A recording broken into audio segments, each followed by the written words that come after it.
It truly doesn't get more special than this. We're talking about a game day edition of Boy Green Meets Wudi. We got our jerseys, all right, of former players. Pretty sad to say it about mine. But anyway, because I bought it a month ago, it is a game day edition. Okay, and we not only have a special episode, we have a special guest. Okay, this man is so busy for him to just carve up some time in his day for you and me means everything to us. Okay, stay tuned. We're gonna talk Jets. We're gonna talk Patriots. AFC East. Boy Green meets Wudi. Can you guys help us get a Jet chant here? Yeah, going. Oh. Okay, right, yeah. Come on in. Yeah. Okay, let's go! J-E-T-S, Jets, Jets, Jets! Let's go! J-E-T-S, Jets, Jets, Jets! Let's go! There you go, Woody! Third Party Thursday.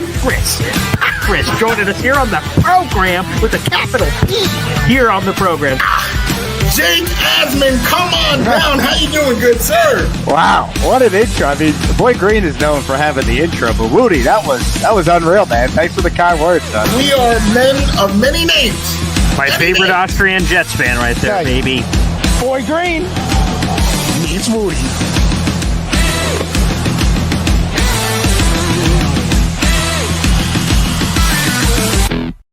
Welcome to another episode. Not just another episode, though. A game day. The game day episode of Boy Green Meets Wudi. It is your boy, James Wudi. And you already know we are Wudi.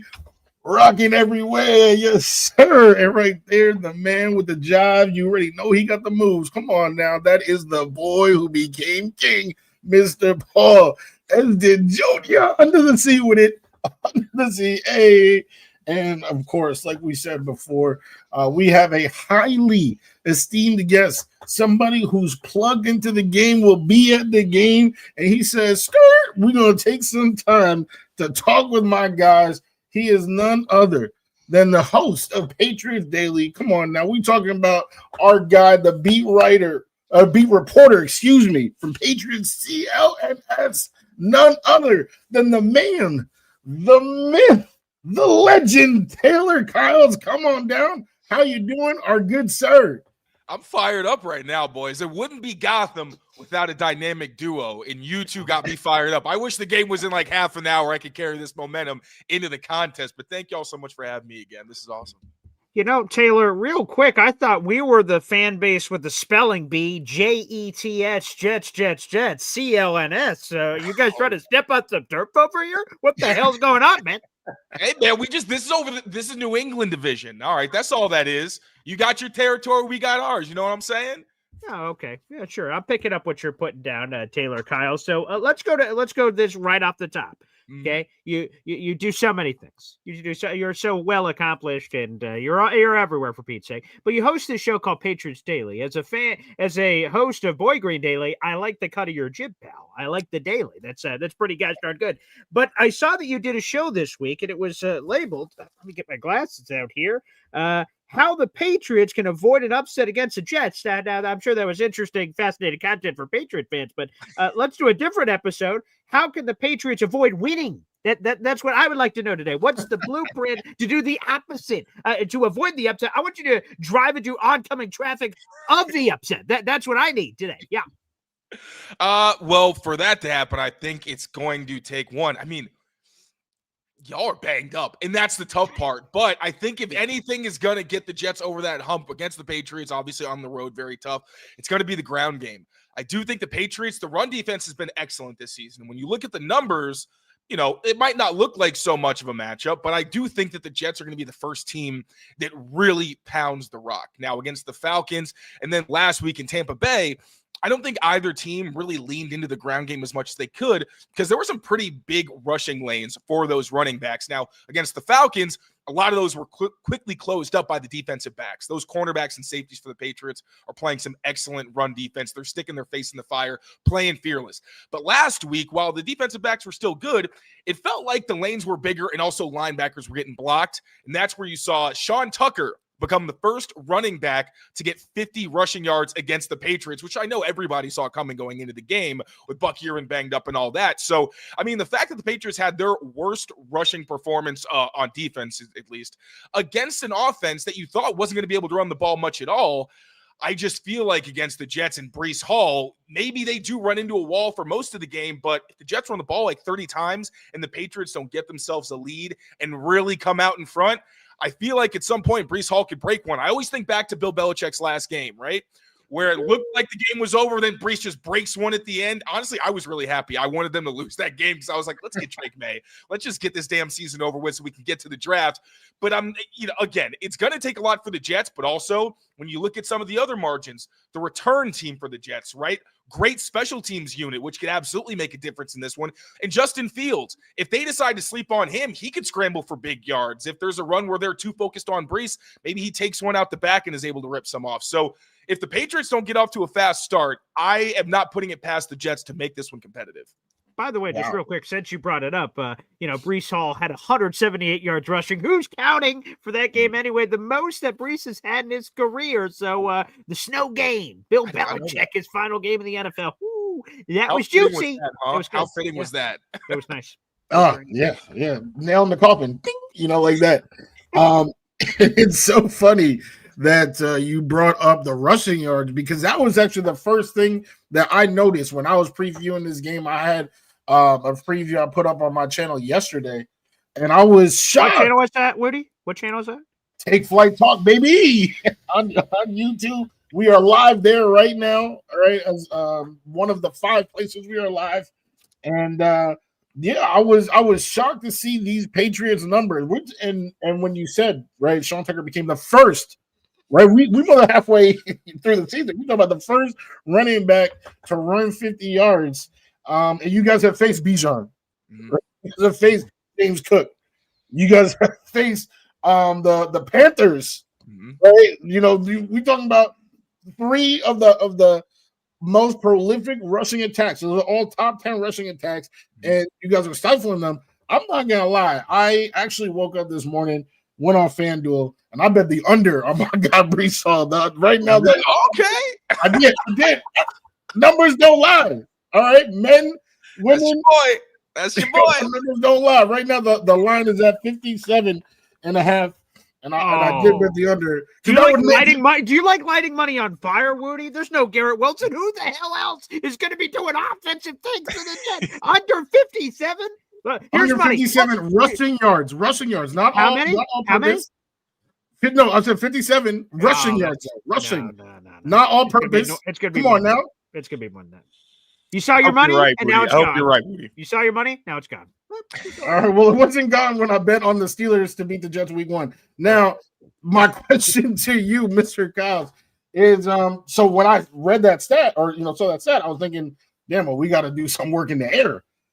Are you at all shaking in your boots with Aaron Mystery Glenn not revealing his QB for tonight's matchup?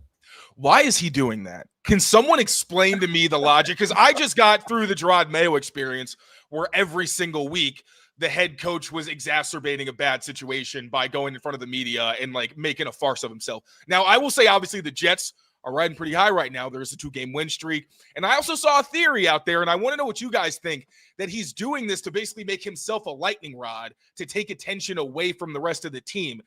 Is that reaching too far? I need somebody to explain to me what Aaron Glenn's thought process is of being we're not going to tell you whether it's quarterback, mystery quarterback who can't pass A or mystery quarterback who can't pass B. What is that? What is that? 2 things here. Number 1, it's so Taylor Collins has to stay up at night grinding Tyrod Taylor and Justin Fields tape. Jesus, who's it going to be? We're on the edge of our seats. That's part of it. And the other one, if that theory is to be true, that's exactly a page out of the Rex Ryan playbook. He used to say all kinds of crazy ass stuff when he was the head coach. And when he was outside of those press conferences and just doing one-on-one interviews, he said, I want all the pressure on me. I want everyone to look at me. What a clown. What of this? What of this? And his players go unscathed. They ride the ups and downs and ebbs and flows of season, and all the pressure's on coach. Look at what Rex Ryan said. Look at the bold thing. I'm not kissing Belichick's rings, this or that. So when players are going through all these troubles, Rex Ryan Ryan was the one catching the bullets, and his players super appreciated that, and then went through. Now, Rick Ryan had back-to-back AFC championship games and sort of had a resume to speak of,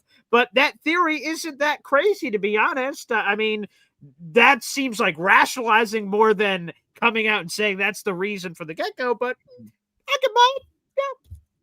I can respect that. I can respect that for the head coach. Now, also, I know you guys are technically supposed to be interviewing me, but I also want to get a little peek behind the curtain. Yeah, It's been a short please. week. Yeah. I'm catching up on some things.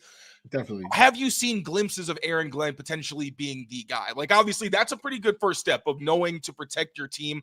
Mike Vrabel has done that as well. But especially now that things are getting a little bit better, are you starting to see kind of the light between the clouds and where this could go now that you have all these draft picks and kind of the capital to really start a true rebuild? I think you might have seen my preview yesterday on Take Flight Talk, Taylor, because that was actually the last thing. That was the last thing that I brought up. And I wanted to field this question because Boy Green, I know he's going to say yes no matter what. Yes. Oh, yes. come on. You know, Boy Green. Sit this one out, brother, real quick, respectfully.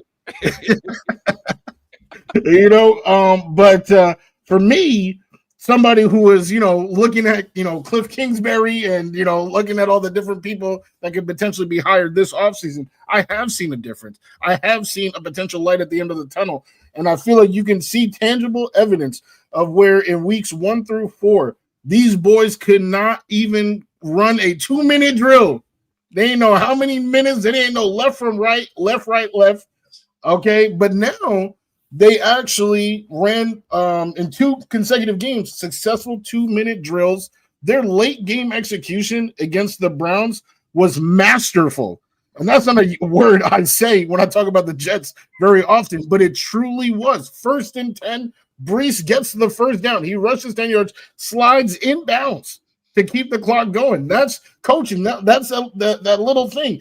And when they still were in an opportunity where they had to give the ball back, then they draw that neutral zone infraction to end the game. Like all of that, that's the X's and O's. That's why I wanted Mike Vrabel, because I know he's the king of clock management. He knows every page in that rule book. He talking about 443B. This happens, and this is why we're going to do this. So I really wanted that because that helps elevate the team. Mm-hmm. And I think I've already seen AG coach one way, and you've seen that improvement in these last 2 games. So I do see some light.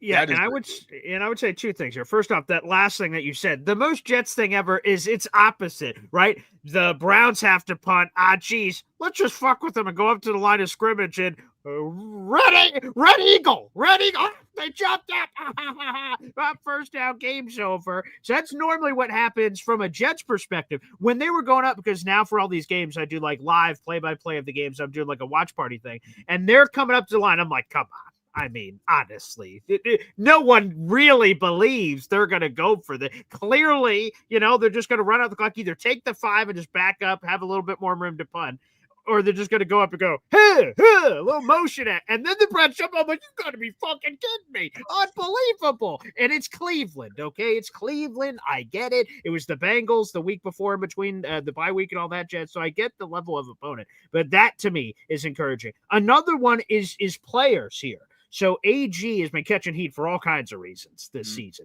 One of them is, so they had, I'll do a long story short. Xavier Gibson was on the team. A lot of Jet fans didn't think he should have made the team, but okay, he makes the team. Week 1, he has a key fumble in the second half. The Steelers, and it swings some momentum. The Steelers score a touchdown immediately. Jets lose. A few days later, Aaron Glenn puts Xavier Gibson's head on a pike outside the building, fires them, and he's like, see ya, accountability. And they replace him with some guy named Isaiah Williams, who's on the Bengals practice squad. They're like, fixed, Isaiah Williams, great. In week 4, Isaiah Williams had a fumble of his own in the second half that the Dolphins also scored immediately on a touchdown, and he fair caught a ball at the 2-yard line, and everyone was like, oh dear God, what are you doing? What an idiot. And then Jet fans are losing it. Like, you can't have Isaiah Williams on the team. This guy sucks. He just caused you. And AG cuts him from ahead of the week 5 game that me and Woody did a tailgate at. And ahead of the next week, they had to go to London. So they were traveling early in the week. They re-sign Isaiah Williams. AG catches so much crap for that. Like, how could he bring this guy back? He sucks. And credit to AG. He even made a non-direct reference to this during one of his recent press conferences. He said, we don't listen to the noise on the outside. We develop our players in here, and we get them ready for the situations. And Isaiah Williams, blessed be he, had a 74-yard punt return to the house against Cleveland, and he had been really progressing as a receiver as well. So that's AG trusting his gut. He is a convictions guy. He sometimes zig when everyone else is zagging, and that's led to a lot of issues. But he's his own man, and he follows his own creed. And that creed, now we're starting to see, oh, look, the players he believed in, that development's working. Oh, I see. Oh, situational football, that's improving. So yes, is there some light at the end of the tunnel of a 2-7 season on the way to 10-7, baby? It's possible. It's possible. Yes. That's cool. So since I did use Aaron Glenn's name in the same sense as Gerard Mayo, I do want to say, so hearing that, that's kind of what the Patriots didn't get last year with the Mayo experience. Was I was waiting for the inflection point where it's like, okay, things are bad. He's in a horrible situation. Let's just see where he sets himself apart and where he starts pulling this team out of the mud. And you start to see, okay, you can really see where they could go if you start building some better infrastructure around him. And then after the bye week, things got worse. And it was very clear, like, this is not the guy. So with that, with Aaron Glenn, very cool. That also cool story for Isaiah Williams, that he is able to get the best out of players. And you're seeing some level of tangential growth. That is very cool. And Patriots fans have been really mad at me for saying this. I like it better when the Jets are competitive. I like when it's like a fun rivalry and it's one where I don't have to go into the game like, I hope this isn't gross. I just don't want to grow. Like, I don't want 10-7. I don't want that. So yeah. I really hope you guys are trending upwards. That's very cool. First off, Taylor, I just got to love that, you're rooting for Jets competitiveness. So let's work that in there. And here's the other thing, Taylor, just to randomly get to this detour. Okay. So Mike Vrabel interviews with the Jets. It's the first head coaching interview he takes this cycle. And he goes to Jets facilities. Jets are wow. They're all over him. And over in New England, Gerard Mayo is still employed at that point. And I'm like, okay, with the Patriots one and done Gerard Mayo. In my head, I'm like, God, I hope not. Because, like, just hold on to him. Just Vrabel's going to get a job somewhere. It's the Jets or somebody else. He's getting a job right here, right now. But if the Patriots job is not open, he can't go there. So I said, come on, Patriots, you're above this. You wouldn't just one and done a guy like Gerard Mayo. You're above this, man. You wouldn't do it. And as soon as I saw he was fired, I'm like, son of a bitch. I know what's about to happen. But Taylor, was there any thought, because this is us from the outside, of course, we're not Patriots people, but I thought the Patriots, again, I keep using the term sort of above that. Like, I didn't think they were going to just one and done a guy. And for folks that don't remember the Gerard Mayo story, former first-round pick, he punched in his ticket every single day from player to coach. Like, he was there forever. So I thought they were going to give him more of a run than that. So I assume it was just so bad that they had to pull the eject button, or was it the availability of Vrabel that pushed it over the fence? I think it was a little bit of both, because Robert Kraft and the Kraft family really like to hire who they know, which is very understandable to a degree. Now, obviously, it can backfire, like in the Gerard Mayo situation, but that was one where I don't think they did their due diligence. I think they made that move out of fear that they were going to lose Bill, and they wanted to have some kind of insurance plan and backup. But then by doing that, once Bill caught wind of it, everything blew up, because then Bill didn't want anything to really do with Gerard. Then it was just a whole big thing. And I was very much on the bandwagon of, I try to be an optimist, right? I try to give people their due and try to give people time, because the NFL is often seen as a business where things happen very quickly. And in some cases they do, but when it comes to improvement, what's happening with the Patriots now is not normal, right? Usually it does take time and people have to learn. But like I said, after the bye week for Gerard Mayo, you just didn't see any growth. If anything, they got worse. You had players starting to speak out in ways that you had never seen before. And you knew that players like Gerard, which made it even worse, where you're saying, like, they have been coached by this guy. They know this guy. They speak out and try to defend him. And even when he got fired, they said, like, he was just in over his head. And I think that that created a situation where especially fans were coming and booing, were in the paper bags, like attendance was shot. It was a really bad situation where maybe if there weren't a lot of other candidates that Robert Kraft was familiar with, he might have let Gerard get another year. I was at the point where I was like, I think another year would just be him maybe getting to average, and that is detrimental when you have a young quarterback who has star potential. And I think Vrabel being available just made it a no-brainer at that point, where it's okay. Like the Gerard story, if it went well, is basically what Vrabel's was. He's like Belichick in a lot of ways, and he worked under Bill, but he doesn't want to be Bill. He wants to be his own guy. He's more empathetic. All of those things where it's like, okay, like a new age Bill, awesome. He played for the team. He won all these games and everything. But Vrabel was one with the track record, who had done it before, who had been a coach of the year. So yeah, at that point, like I was not looking forward to, but I was hoping they would let go of Gerard because it just didn't seem tenable. And then with Mike Vrabel and Ben Johnson, I was kind of in on both of those guys. But yeah, I just think that availability made it a no-brainer for the Patriots. Yeah, I just want to make this clear. I'm not a stalker or anything, but Taylor, did you switch your studio? Are you in a different location of your house now? Yeah, so this is like the third kind of iteration of my setup. I used to be pointed the opposite way with the window behind me like an idiot. I don't know. Liz, my girlfriend, I wasn't going to say anything, but like, Wudi, happy wife, happy life. I, like an idiot, spent a whole year backwards, and then finally my producer came and was like, how about we do it where the light isn't directly behind you and messing up the shot? And he also did a great job. Liz was responsible for this, and then, the lighting. My producer set up the lighting, so I am not responsible for any of this. I'm surrounded by a great team. That is all. But yeah, this is the latest and greatest edition. Oh, very nice. Well, hey, that's what Tom Brady always says. I did watch Man in the arena. That's what he always says. He said, I was surrounded by great people. You know, that's what happens when you're the GOAT. We need it. And speaking about goats, or maybe not speaking about goats, who knows? But Drake May has a lot of fans. And Taylor, I don't know if you know this about me. I live a mile away from UNC down here in North Carolina. Okay. So he's like a guy down here, the mains. Yeah, they out here. It's it's this is May country for sure.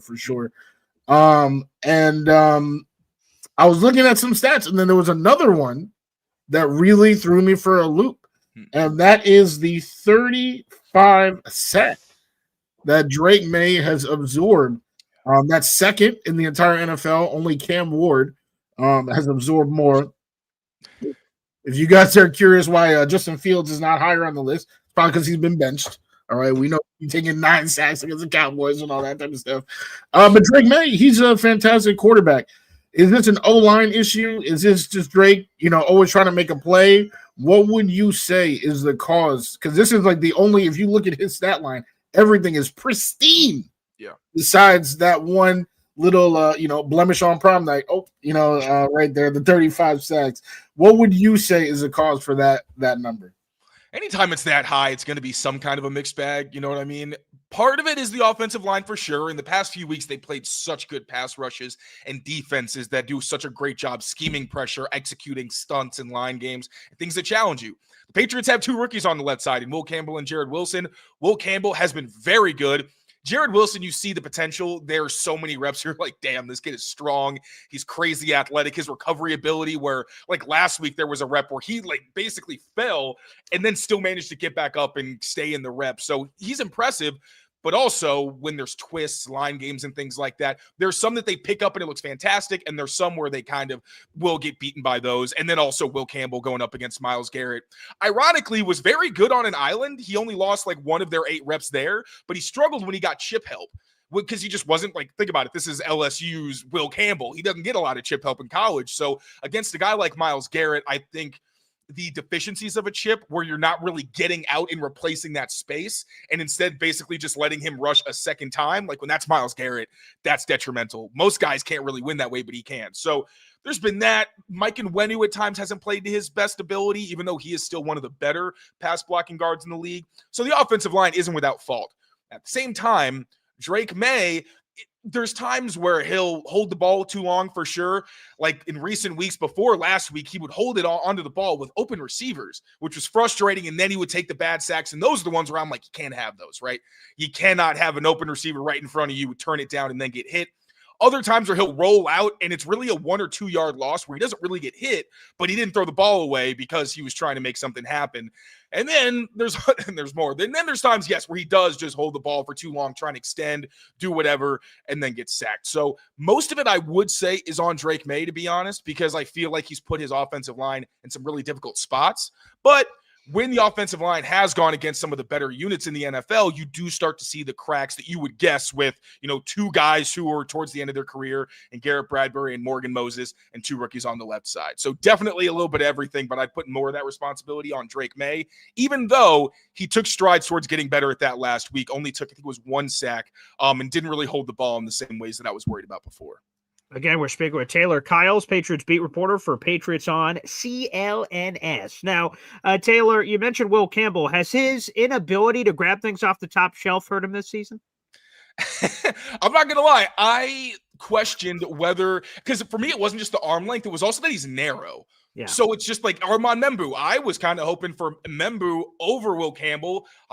Obviously he's playing very well, and I'm glad that he got to stick to his spot. You know, there was a little bit of pie in the sky. Like, we can move; it'll be fine. But really, no, Will's been fantastic, truly. And it's the play demeanor. It's the professionalism, which I think has allowed him to not be a guy who makes repeat mistakes, doesn't get down on himself when he makes mistakes. Very much like Drake May, to be honest, where they have very short memories, which you really need for both of those positions. So he's been a plus in the run game and pass protection. Like, yeah, against some of the better players in the league, he's going to have his slip-ups. But more often than not, I think he's looked very impressive. Do the short arms come into play sometimes? Like, yeah, sure, but not nearly enough where I'm like, oh, this guy can't live at left tackle in the NFL. I didn't think he needed to kick inside to guard or anything like that. I just wondered, can he be a great left tackle? And I think if he develops a snatch trap where basically guys try to long arm you and you just knock it down, if he can get that in his bag and also continue to change up his punches, I do think he can be a Pro Bowl caliber player, especially because of how well-rounded he is. And he's going to make the highlights because he really likes to hurt people. So that kind of combination has been exciting, especially for a team that hasn't had a decent left tackle in about 5 or 6 years. Well, quick follow-up on the offensive line. You mentioned my boy Morgan Moses. Oh, sorry, the Patriots just sort of gets me there. Have you guys been taking care of my guy? I love Morgan. He is such an A-plus human being, A-plus player. There's no this disgusted me this offseason when that report came in, and now I'm seeing pictures of it, which I'll talk to my therapist about later this week. Taylor, how has Morgan been, and how have you guys been taking care of him? Yeah, Morgan's been really good, man. Honestly, he's been fantastic in the locker room as well. You always see him kind of shooting the shit with all the younger guys. He's really fun. And even like as a young reporter, he's been very kind to me, always helpful whenever I kind of want some information on what they're trying to do. And he's a veteran. He doesn't give away trade secrets, but he helps me learn, which I really appreciate. And he's pretty much what he was with you guys. As a pass blocker, is he always going to look perfect? No. Like, there are times where, like, Myles Garrett used hump moves to kind of throw him around a couple times, but he does a great job making sure his quarterback stays clean. And part of that is also Drake May getting the ball out on time, because on the right side, you can see where the pressure is coming from a lot of those times, and he gets the ball out to kind of save some reps. But still, Morgan has been very solid.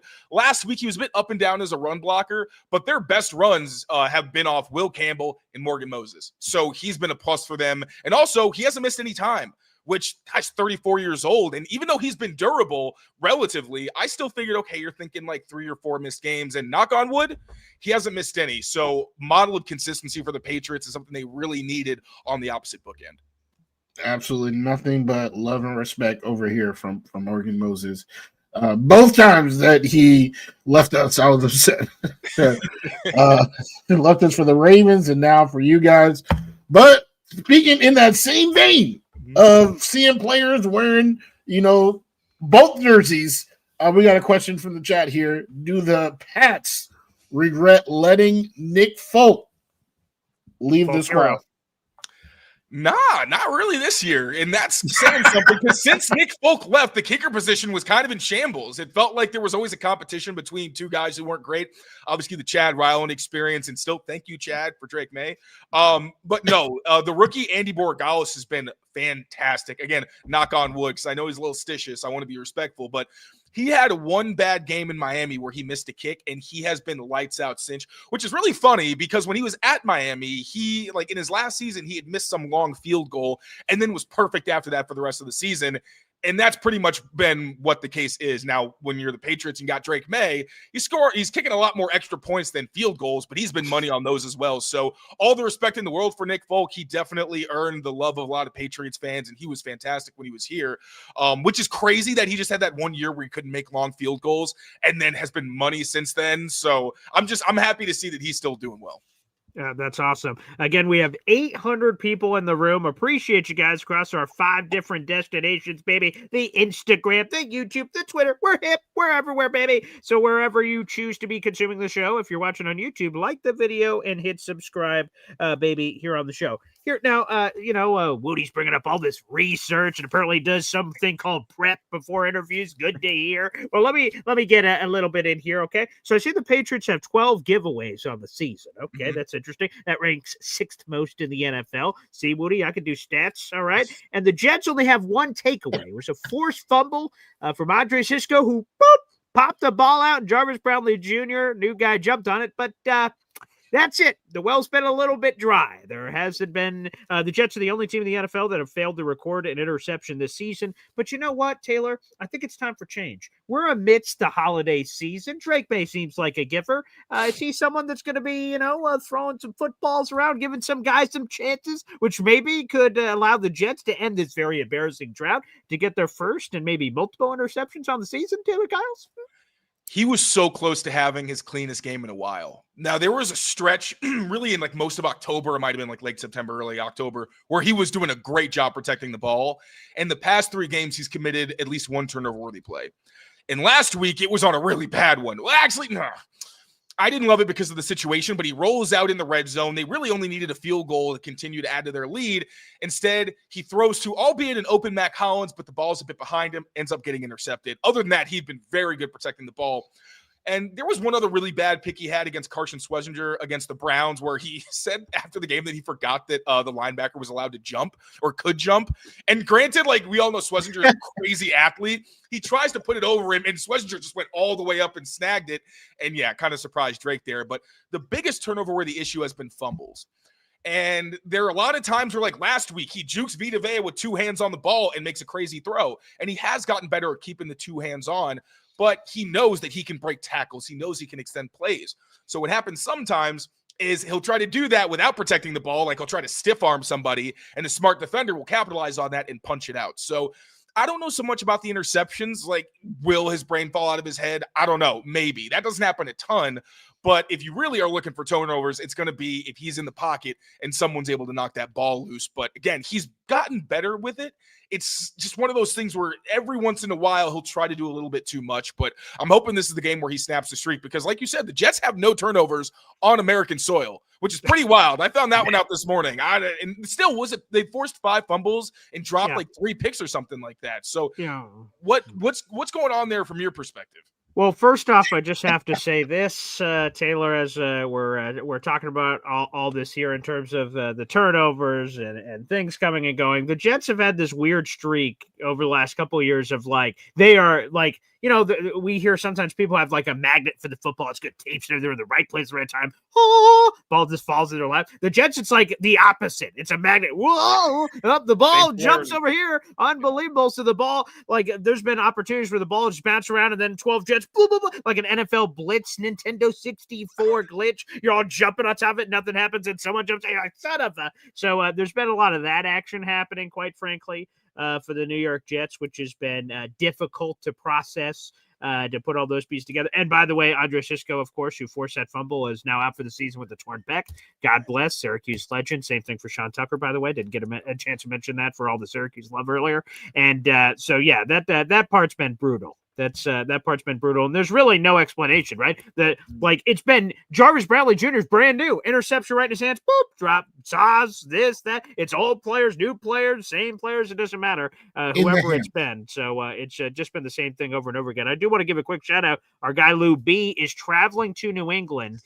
So shout out to Lou B, Super Jets fan. My fiance and both of my children, my daughter turned 4 in January. My son just turned 1 last week. They're all in the New England area right now. So we'll see if they go to the game tonight. They're all her family's from Massachusetts. I'm so sorry to hear that for her. But yeah, they're all down there. So hopefully they're all having a good time. Awesome. Which is great. Woody, do you have any explanation for the turnover? Yeah, Taylor has a question. Come on, give this man an answer. Well, I'm in my house right now. And I'm smelling popcorn. I guess my wife is making popcorn for the kiddos. Oh, nice. And that's just the perfect timing to answer this question because Butterfingers, all right, they just dropped the ball. Like literally it hits them in the hands. The fumbles, bounces one way or something like that. But come on now, literally Jarvis Brownlee in the hands. What's this guy's name? Brandon Stevens. In the hands. Yeah. You know what I'm saying? and we knew Sauce couldn't catch, so like I can't. I'm not even like surprised anymore when he drops. I know they showed that in his first Colts game. Coulda, woulda, shoulda. I was like, oh, yeah, that's the Sauce I know. And it's not even like disrespectful. It's just that my boy can't. That felt disrespectful. I'm gonna be honest. That felt. It felt good. Oh, well, I didn't intend it. I still got 2 Sauce jerseys in the air. Okay, I got a lot of love for it, I guess. All right. It's just that the boy can't catch. That's all it is. The boy can't catch. But I would just say this for what Taylor brought up, that like, hey, maybe fumbles are more likely than interceptions. I don't discriminate. Interceptions, fumbles, I'll take any. I don't judge. I don't judge any. I'm not picky. Okay, at this position, I will take them however they come from the God's blessed be He. Okay, that's how I feel. So yes, yeah, that's definitely we'll like to wholeheartedly agree there. When I saw those sack numbers, I was like, all right, let's get some fumbles, but hopefully they just bounce our way, and that just has not been the case. So the interceptions, that's why to me it almost seems like the interception. That's if it hits you in the hands, you got to pull it in. There's some times where you force a fumble and it just happens to bounce. It's an oblong-shaped football, sure. Those little arms, get out there, the T-Rex, and pick it up like that. There's nothing you can do about that. But when you're in a position, you jump around, you hit, you gotta pick it up, man. You gotta pull it in, and they just have not been doing it. That is. So let's go here, Taylor. I'm just going to be blunt. All right. Let's just be blunt here. I think it's important to be straight, with one another. And here it is. Okay. Patriots are 8-2, 7-game winning streak, first place in the AFC East, 2.5-game lead over Buffalo. I'm just going to ask you, as no long wine pitch, no nothing. Just here we go. Do the New York Jets literally have an edge in absolutely any category against the first place New England Patriots? I don't think so. Maybe special teams. Oh, hey, special teams. Special teams is elite. What are you talking about? That's what I'm saying. So I think that might be it. I mean, the Patriots have been very good. They've been very good on that end too. But if you give me something, I'll give you special teams. Special teams.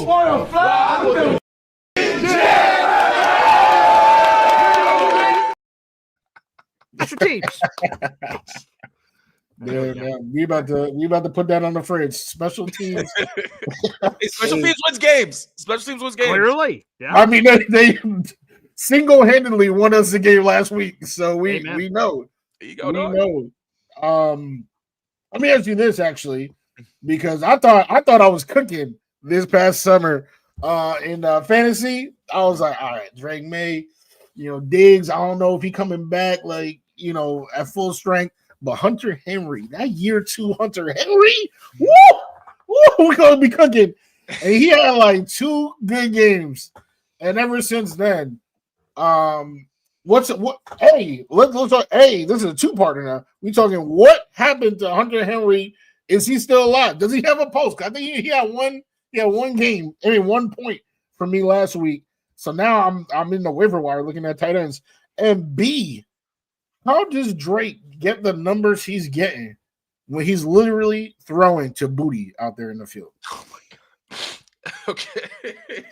Okay. So one, Booty isn't going to be out there tonight. So I was gonna make a joke. I'm not gonna do that. But so first of all, Hunter Henry, honestly, I thought they were feeding him the ball almost too much. Like the trajectory that they were at, I was like, this is not it looked awesome.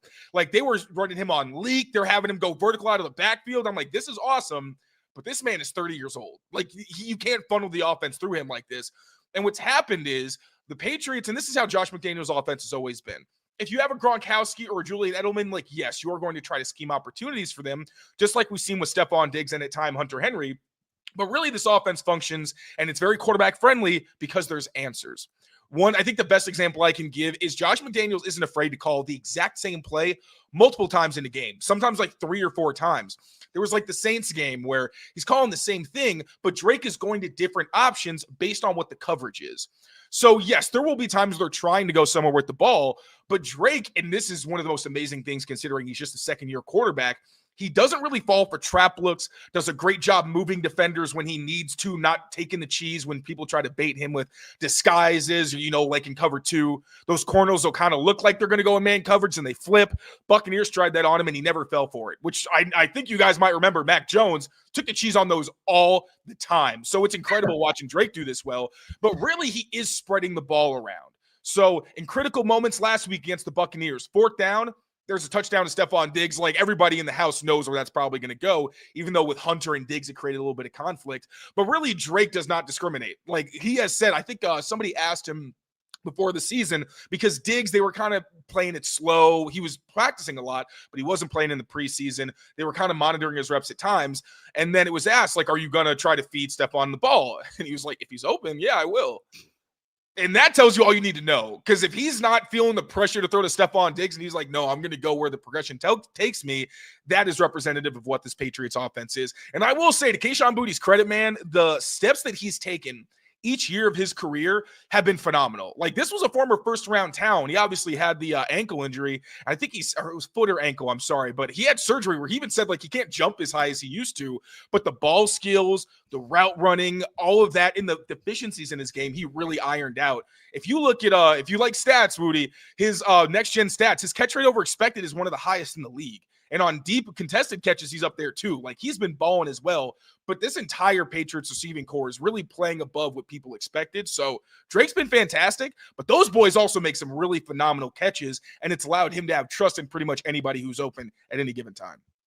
Yeah, ankle surgery, by the way, for Booty. It was ankle, yes. Ankle, yes. Taylor, I hate everything about the New England Patriots. I almost hate them more than I love the Jets, and I do a daily damn show about this team. Everything about them I hate. The only thing that is somewhat redeemable is Taylor Gosh-darn Kyles. I mean, it's hard to hate you, man, for God's sakes. But, I mean, everything else, lose. Taylor Kyles, not bad. So, Taylor, I always enjoy when we're able to cross-pollinate here for these Jets Patriots, and blessed be he, we get to do this twice every year, which is pretty magical. I appreciate you having me on, buddy. And seriously, you get me so fired up. This isn't our usual 7 a.m. cup of coffee show. Yeah. But you know what? It's been a slow start. So this is basically the morning. So we got a night game. So appreciate you fellas. Thank you so much. Yeah. Woody, go ahead. Absolutely. Yes. I would say usually I mean it. And I say, good luck. Like, when we have these, I'm like, good, nice talking. Let's have a fair fight, and all that type of stuff. I can't lie. I say AFC East, man. The Patriots. Oh my God, I got a cousin. He's just a little net in my ear all the time. Patriots. Everybody's got a cousin who's a Pats fan and just won't shut up about the Pats. I know. 100%. So I can't say that, but I can say it was an absolute joy, delight, honor speaking with you this afternoon. Feelings all mutual, fellas. Thank you so much. Warming my heart over here. Making me blush. Making the black man blush, per usual. Every time I'm on this show. Well, there you go. Shout out again to 1,000 people in the room that are watching this damn program right now. So how you doing? And I'm sure this isn't the first time you've seen Taylor. He's on ESPN too. I see him on the Mina Kime show all the time. I mean, he's all over the gosh darn place. So I'm glad he still remembers us little people here on the show. So Taylor, God bless. And that was not a vertically challenged joke towards myself of being 5'3", but if the shoe fits Cinderella. There we go. Appreciate you, fellas. Hey, I will say good luck. I see the state that the injury report. I will say good luck. I'll give you a little bit of that. Okay, there we go. Well, we'll take everything we could get. God bless. I was going to say that means a lot. There you go. Amen. Well, everybody, thank you so much for joining us. I'll be back on for a live watch party. Taylor will be at the game, and Woody will be eating popcorn, apparently. Thanks for the invite, pal. And looking forward to all that jazz. So everybody take care, and we'll see you next time